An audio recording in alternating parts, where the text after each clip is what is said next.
Welcome back. After record freezing temperatures, many Texas gardeners are branching out into the landscape to evaluate the damage. Unfortunately, most of us will see winter dieback, even on some of the most toughest native and adapted plants. Joining us this morning is Brian Cox from Davey Tree Expert Company. Did I get that right? I wrote it down Yes, here and it didn't save. Oh, awesome. Awesome. Let's start off with the freeze that we had here. I'll tell you, I've been going for walks in my neighborhood and I've seen people, I guess they dug up those trees like they're palm trees because it looks like they're gone. What's the deal right now in North Texas? Yeah, so palm trees in particular, you know, they're scientifically speaking, they're in the grass group. They only have one bud. So once that bud died in the wintertime, a lot of palm trees are completely gone.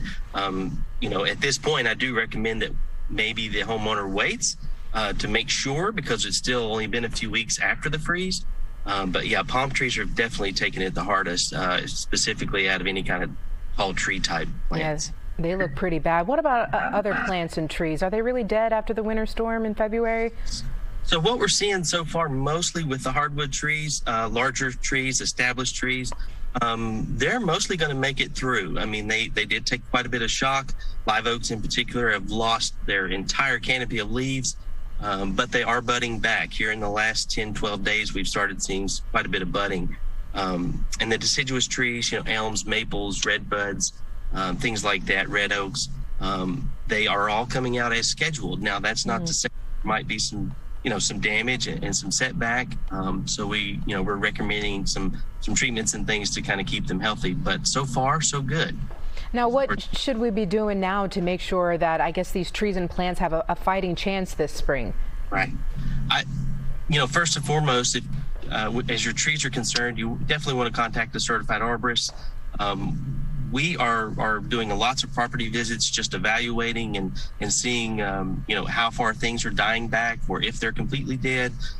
Those initial inspections are obviously the most important thing. And then once we evaluate, right now, we are recommending doing root fertilizations and things like that, just to kind of promote growth and kind of help them through this recovery phase. And what is, I guess, the recovery phase when you go out to some of your clients?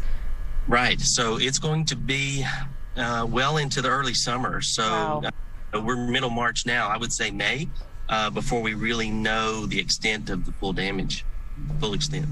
So is it, I know a lot of people want to get out there and start planting. Is now the time, or should we wait a little bit longer?